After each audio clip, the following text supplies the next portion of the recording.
منگول کون تھے؟ منگولوں نے کھوپڑیوں کے مینار کیوں بنائے؟ منگولوں نے ہرات کے اندر 16 لاکھ افراد کا قتل عام کیوں کیا اور یہ حکم جاری کیا کہ حاملہ عورتوں کے پیٹ کو چیر کر بچوں کو سرے عام قتل کر دیا جائے؟ ناظرین، اس ویڈیو کے اندر ہم آپ کو منگولوں کی مختصر تاریخ کے بارے میں بتائیں گے۔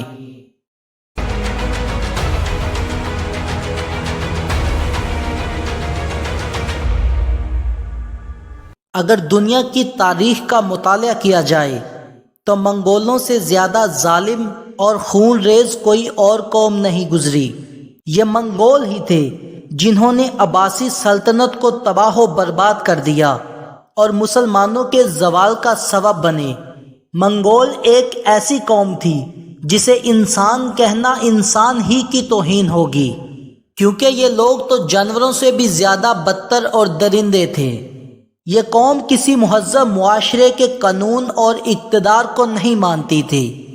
تاریخ کی کتابوں کے اندر درج ہے کہ چنگیز خان کہا کرتا تھا کہ مجھے سب سے زیادہ خوشی اس وقت ہوتی ہے جب میں کسی دشمن کو تباہ و برباد کر دیتا ہوں اور اس کے ورثاء کی آنکھ میں آنسو دیکھتا ہوں، ان کے مال و دولت پر قبضہ کر لیتا ہوں، اپنے دشمن کی اولاد اور ان کے بیوی بچوں کو اپنا غلام بنا لیتا ہوں۔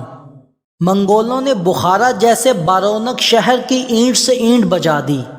منگولوں نے سمرقند میں 10 لاکھ افراد کو قتل کر دیا اور ان کے عالیشان محلات اور ان کے باغات کو تباہ و برباد کر دیا، جبکہ خوارزم شہر میں 12 لاکھ افراد کو سرے عام قتل کر ڈالا۔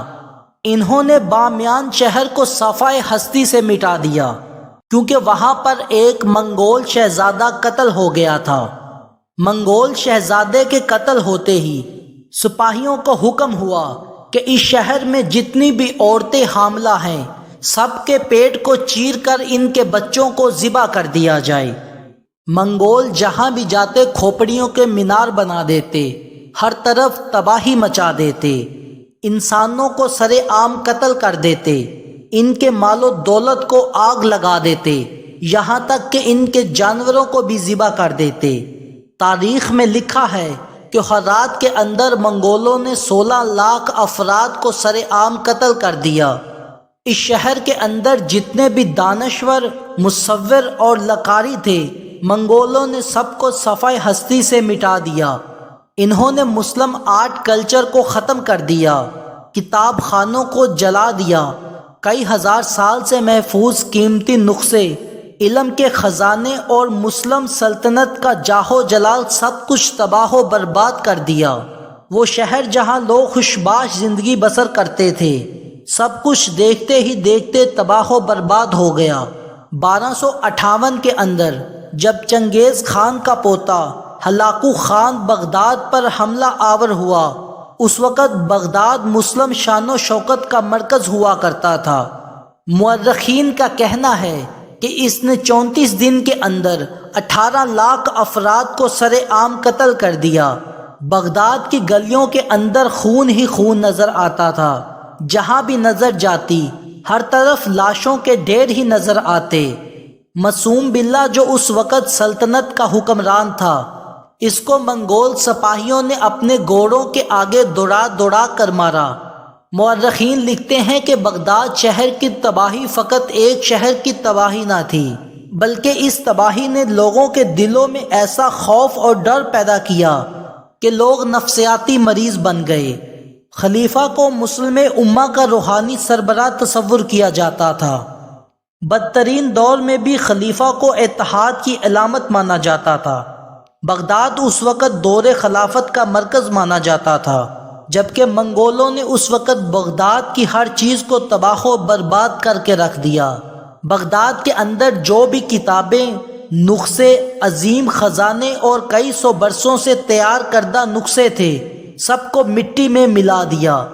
بغداد میں موجود مساجد، ہاسپٹل اور لائبریری سب کچھ منگولوں نے تباہ و برباد کر دیا۔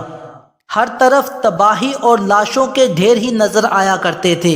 شیخ سعدی نے اس وقت شیزاز میں بیٹھ کر بغداد کا نوحہ لکھا۔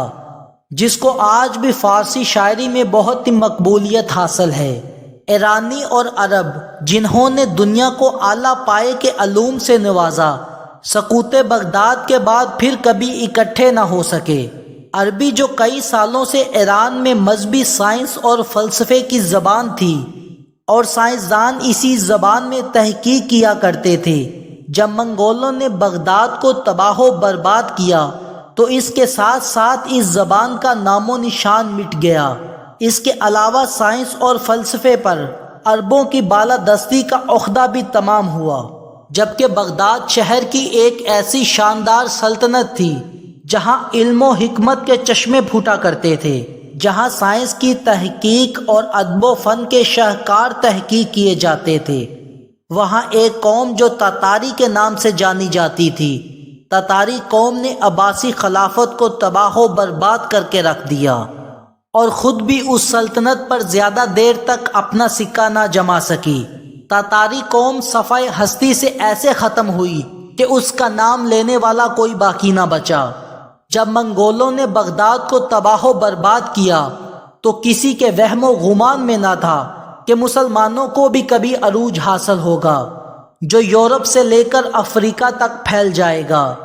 بر صغیر میں مغلوں کی حکومت بھی اپنا ایک الگ مقام رکھتی ہے، جبکہ عربوں، ترکوں اور منگولوں کے زوال کے بے شمار وجوہات ہم کو تاریخ میں مل سکتی ہیں۔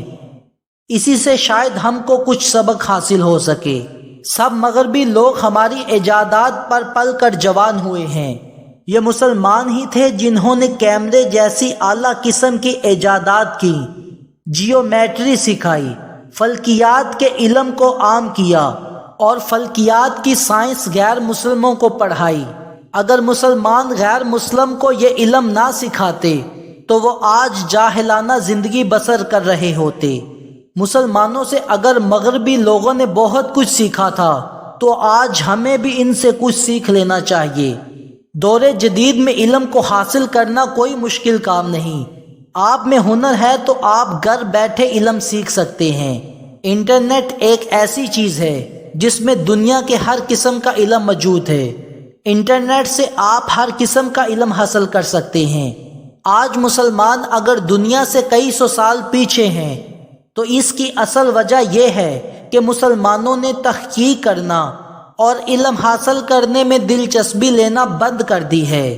بظاہر تو مسلم ممالک کے اندر اعلیٰ سے اعلیٰ ادارے موجود ہیں جس میں اچھے اچھے اساتذہ اکرام تعلیم دے رہے ہیں، مگر ان اداروں کے اندر ریسرچ اور تحقیق نہ ہونے کے برابر ہے۔ ہمارے پاس سب کچھ ہونے کے باوجود ہم مغربی ممالک سے کئی سو سال تک پیچھے ہیں۔ تحقیق اور تنقیدی شعور کو پروان چڑھانے کی آزادی ہی واحد طریقہ ہے جو مسلم دنیا کو اس کے زوال سے نکال سکتی ہے۔ ناظرین، اگر آپ کو ہماری یہ انفارمیٹیو ویڈیو اچھی لگی ہے تو ہمیں کمنٹ کے اندر ضرور بتائیں تاکہ ہم اس ویڈیو کا پارٹ 2 بنائیں، جس سے آپ کی معلومات کے اندر اضافہ ہو سکے۔